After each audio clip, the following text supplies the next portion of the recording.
Hello, c'est Marianne et c'est parti pour la review de mes objectifs de février. Donc l'objectif de cette vidéo, si jamais vous débarquez sur celle-ci sans avoir vu la précédente pour le mois de janvier, c'est que donc tous les mois je me fixe quelques petits objectifs à accomplir durant le mois et à la fin du mois ou au début du mois suivant, je fais un petit bilan pour voir comment ça s'est passé, si j'ai réussi ou non, pourquoi, etc. Faire une petite analyse. Et l'objectif derrière cette vidéo, c'est d'essayer de se donner un petit peu de force et de se motiver mutuellement. Moi je me fixe des objectifs, mais vous pouvez aussi vous fixer les vôtres, me mettre ça en commentaire et je trouve que le fait de le noter quelque part, en fait, ça aide, surtout si c'est noté sur internet, ça nous aide un petit peu plus à devoir vraiment aller jusqu'au bout de la démarche et accomplir ses objectifs jusqu'au bout. Donc pour le mois de février, je m'étais fixé 4 objectifs. Le premier, comme le mois précédent, c'était de lire 2 livres. Alors celui-ci, je ne l'ai réussi qu'à moitié, j'ai terminé un livre et j'en ai commencé un deuxième, mais que je n'ai pas terminé parce que la lecture est un petit peu lourde sur le deuxième, donc je vais vous parler un petit peu de tout ça. Le premier livre que j'ai lu et donc terminé dans la continuité du mois précédent d'ailleurs, c'est Comment j'ai arrêté de manger les animaux de Hugo Clément. J'ai trouvé son livre très bien écrit et j'ai trouvé qu'il se complétait vachement bien avec son dernier livre qui est donc sorti assez récemment, dont j'ai déjà fait une review dans ma précédente vidéo où je faisais la review de mes objectifs du mois de janvier, et donc ce livre qui s'intitule Journal de guerre écologique. En fait, dans Journal de guerre écologique, il va vraiment plus insister sur la partie impact écologique, il va donner des chiffres sur l'industrie agroalimentaire, tout ce qui tourne autour de ça, et il retrace un petit peu ses expériences en tant que journaliste, que ce soit aux côtés d'associations qui essayent de défendre l'environnement ou au contraire du côté de l'industrie agroalimentaire ou d'autres personnes. Enfin bon, ça couvre vraiment pas mal de choses. Je vous invite à voir ma précédente vidéo si vous voulez en savoir un petit peu plus sur ce livre. Et de l'autre côté, dans son livre Comment j'ai arrêté de manger les animaux, il va plus aborder le côté psychologique, sensibilité des animaux. Bien sûr, il y aura des chiffres évidemment sur l'industrie agroalimentaire et tout ce qu'il y a autour de l'élevage et de l'élevage intensif. Mais il va vraiment plus se focaliser sur ce que ressentent les animaux et ce qu'on ignore d'eux, soit qu'on veut un petit peu nous cacher, soit juste des choses qui ne se savent pas parce que on ne s'y intéresse pas forcément avant de s'y intéresser, bien sûr.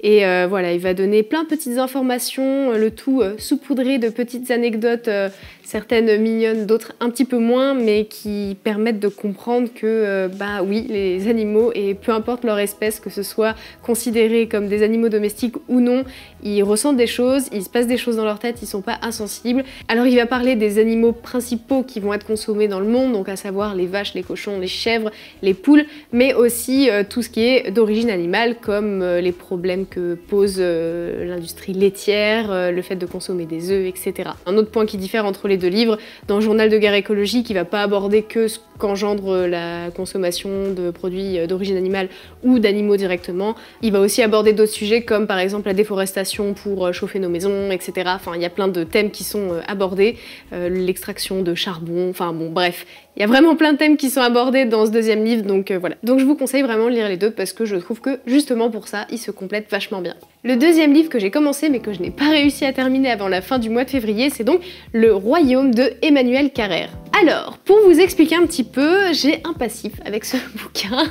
Ça fait plusieurs fois que j'essaye de le lire et ça m'agace parce que il est intéressant mais c'est vraiment une lecture pour le coup que je qualifierais de compliqué. Pour vous expliquer un petit peu, Emmanuel Carrère, donc l'auteur, c'est lui qui raconte ses recherches, donc c'est un livre qui est porté sur la religion chrétienne, et il explique que voilà, il a été croyant pendant une partie de sa vie, qu'aujourd'hui il ne l'est plus, et il explique son processus de réflexion. Au-delà de aller à la messe, il faisait beaucoup de lectures de l'Ancien Testament, de plein de lectures qu'il a entrecoupées pour comprendre ce qui s'est passé il y a un petit peu plus de 2000 ans, et il va vraiment faire une repasse de toutes ses recherches. Je l'ai commencé plusieurs fois, je crois que je l'ai acheté il y a peut-être 3 ans, je sais plus, 3 ou 4 ans, enfin ça fait vraiment un moment qu'il est dans ma bibliothèque et je le commençais, j'arrêtais, je le recommençais, je l'arrêtais. Là je me suis dit, allez, cette fois c'est la bonne, j'ai repris un peu la lecture donc ça devrait être un peu plus facile. Alors oui, je pense que c'est plus facile que quand j'essayais de le lire à l'époque, mais ça reste une lecture vraiment très complexe. Il y a énormément de mots qui sont nouveaux et qu'on n'utilise pas forcément. Il y a plein de noms que je ne connais pas forcément, les rapports entre certains personnages historiques, je ne les connais pas et du coup le fait de lire ça, ça m'en apprend beaucoup plus, mais du coup je suis vraiment en mode apprentissage et ça prend beaucoup de temps et je me retrouve à relire des fois plusieurs fois la même phrase pour comprendre attends qui, quoi, comment, à quel moment.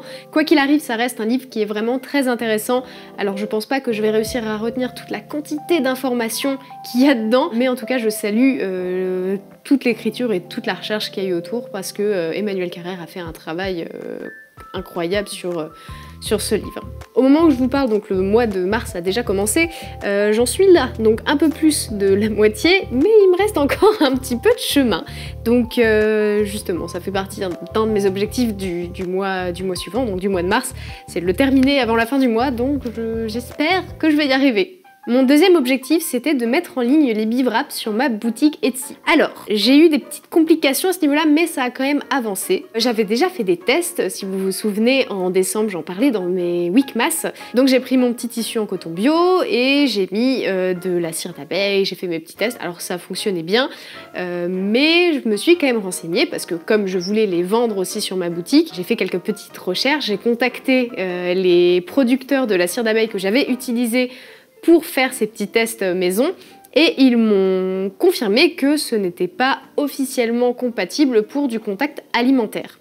Alors tous les tutos que vous allez voir sur internet, ils vont utiliser ces paillettes, on va dire, de cire d'abeille, mais voilà, sachez qu'elle n'est pas officiellement compatible. Vous le savez, j'essaye de garder une certaine cohérence quand même dans ma boutique, elle se veut éthique, éco-responsable, j'y propose des produits bio, en circuit court, donc voilà, tout ça c'est des paramètres qui me tiennent énormément à cœur, c'est les valeurs de ma boutique, donc voilà, forcément les recherches sont en conséquence. Donc j'ai fini par trouver quelqu'un qui produisait de la cire d'abeille officiellement apte au contact alimentaire, dont le mode de production me convenait, donc j'ai passé une petite commande, j'ai refait des tests, donc c'est pour ça que ça a étiré un petit peu tout le processus de création jusqu'à la publication d'une fiche produit, donc j'ai pas pu sortir mon produit avant la fin du mois de février, mais il arrive courant mars, donc voilà, c'est un objectif que je n'ai pas rempli avant le mois de février, mais en tout cas ça m'a poussé à avancer cette démarche de recherche et de création. Et d'ailleurs, au moment où cette vidéo sort, mes bivraps sont complètement disponibles à l'achat sur ma boutique.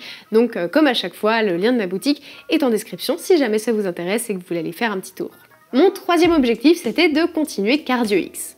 Donc cet objectif est carrément rempli, je m'en suis tenue toujours à mes 5 séances minimum par semaine, avec des fois une séance en plus qui venait se rajouter le week-end, en général soit de la mobilité ou du yoga, toujours, voilà, je reste dans le même rythme. J'ai juste pris une petite semaine de break parce que on avait prévu de partir une semaine dans le Jura pour prendre un peu l'air, se retrouver dans la campagne, au beau milieu de rien. C'était hyper chouette. On a commencé d'abord par aller dans une tiny house qui était absolument adorable, qui était vraiment sur une plaine avec toute la forêt autour, c'était vraiment super joli. On a vraiment bien profité, il y avait vraiment personne, enfin c'était vraiment génial quoi, et je pense que ce serait super chouette d'y retourner à un moment où il y aura de la neige. Je pense que ça doit être magique vraiment d'être dans cet endroit-là quand tout est enneigé. Et ensuite on a enchaîné dans un deuxième Airbnb pour la fin du séjour, et on en a profité vraiment pour faire énormément de balades, on a vraiment beaucoup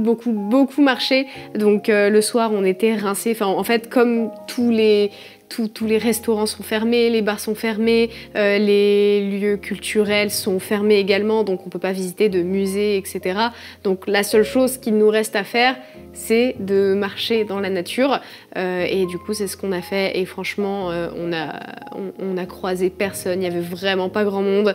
Après on a décalé un petit peu aussi notre rythme de dodo, on va dire, et on avait tendance à se lever assez tôt le matin pour pouvoir profiter des lieux tant qu'il n'y avait pas trop encore de touristes, et je pense qu'on a bien fait, surtout que le soir il y avait encore un couvre-feu qui commençait à 18 h, donc voilà, on avait décalé un petit peu tout notre rythme pour se lever plus tôt, et du coup rentrer plus tôt, manger plus tôt, se coucher plus tôt, et recommencer le lendemain. C'était vraiment un super séjour, enfin on a vraiment vu des belles choses, et on s'est bien ressourcé aussi, et le fait d'être dans la nature ça fait vraiment du bien. Tout ça pour dire que, vu qu'on a beaucoup marché pendant cette période-là, le soir vraiment j'étais crevée, j'avais pas du tout la tête à faire Cardio X en plus de mes journées de marche, et puis comme c'est un programme qui est quand même assez intense, il me semble avoir vu quelque part que Sissi avait tendance à dire que C'était un programme vraiment à part qu'il fallait pas particulièrement cumuler avec d'autres parce qu'il y a d'autres programmes sur TSE que tu peux combiner avec d'autres parce qu'ils font par exemple 3 jours par semaine ou voilà, et du coup c'est facilement cumulable avec un autre programme. Là celui-ci il se suffit vraiment à lui tout seul, donc voilà, j'allais pas faire des folies et j'ai fait un petit break et comme ça en même temps ça change un petit peu mon rythme de sport et voilà, on a fait de la marche quand même assez active, assez intense, puis après j'ai repris sans aucun souci, même limite peut-être avec un petit peu plus d'énergie pour reprendre parce que j'avais fait un petit break. Comme au moment où je tourne cette vidéo, j'ai déjà un petit peu entamé le mois de mars, donc en vrai j'ai terminé Cardio X au moment où je vous parle.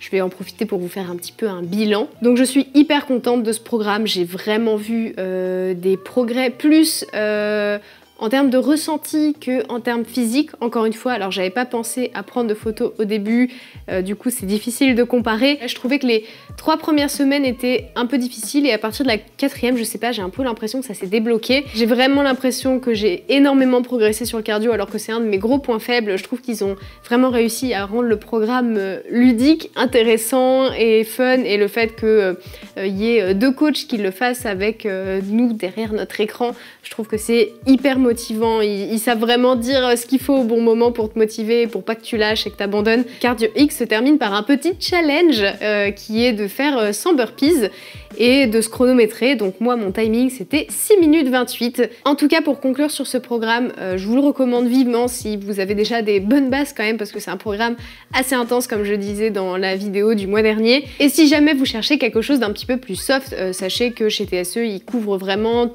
toutes les intensités possibles, si vous êtes débutant ou non, plus confirmé, etc. Enfin vraiment ça couvre tout ce que vous pouvez imaginer, donc vous vous reconnaîtrez forcément dans un de leurs programmes. On dirait qu'en disant ça je suis payée, mais croyez-moi je ne suis pas assez grosse youtubeuse pour l'être, donc c'est vraiment mon ressenti sur ce qu'ils proposent sur leur application. Moi j'ai payé mon application, mon abonnement, donc voilà, c'est vraiment, je trouve qu'ils font un super travail, donc je vous recommande à 200% leur application. Et enfin, mon dernier objectif, c'était de terminer mon dessin du Japon. Alors c'est un pays que je rêve de visiter depuis tellement longtemps. En ce moment c'est compliqué, je vous le cache pas.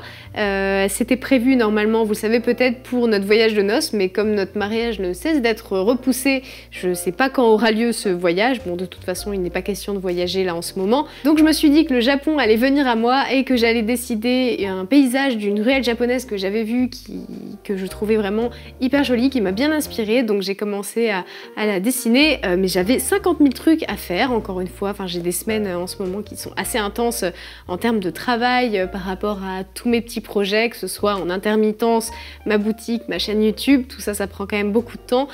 Donc derrière, pour trouver le temps de dessiner, de lire, de faire du yoga, faire du sport, c'est pas forcément évident de trouver le temps. Donc voilà, là je me suis fixé cet objectif de faire ce dessin, donc j'ai vachement avancé courant du mois de février. Je l'ai pas tout à fait terminé quand la fin du mois est arrivée, mais encore une fois ça m'a vraiment motivée à avancer sur ce projet qui me faisait très envie, et au moment où je vous parle le dessin est terminé et je pense que je vais le faire imprimer également et le proposer en vente sur ma boutique sur du papier recyclé avec des encres végétales, donc restez connectés parce que ça devrait arriver dans pas trop longtemps, j'espère.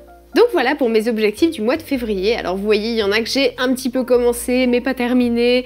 Tout n'a pas été fait à 100%, mais c'est pas grave. Le but c'est vraiment de me pousser à faire des choses que je ne ferais peut-être pas forcément si je me fixais pas ces objectifs. Donc rien que le fait d'avoir avancé, je trouve que c'est un succès en soi, et de toute façon il ne faut pas être trop dur avec soi-même. C'est pas parce qu'on procrastine ou que on fait des choses pas jusqu'au bout qu'il faut s'en vouloir. Justement, faut savoir se féliciter aussi d'avancer sur certains projets ou certains objectifs que vous vous fixez. Donc voilà, faut rester positif, good vibes, et sachez vous féliciter pour les efforts que vous faites. J'espère que cette vidéo vous a peut-être motivé à faire des choses. N'hésitez pas à mettre des objectifs que vous avez peut-être envie d'accomplir en commentaire si jamais ça peut aussi vous motiver, et moi je pense que ça peut me motiver aussi de savoir, encore une fois, que je suis pas toute seule à me fixer ces petits objectifs mensuels. Donc n'hésitez pas à participer. Encore une fois, je vous dis merci encore d'avoir regardé cette vidéo. Je le dis pas assez souvent, donc je vais dire maintenant, abonnez-vous si jamais mon contenu vous plaît. Mettez un petit pouce bleu, tout ça, ça fait plaisir et ça donne du baume au cœur aux créateurs et ça motive vachement, donc n'hésitez pas à le faire. Et je vous dis à très vite pour une prochaine vidéo.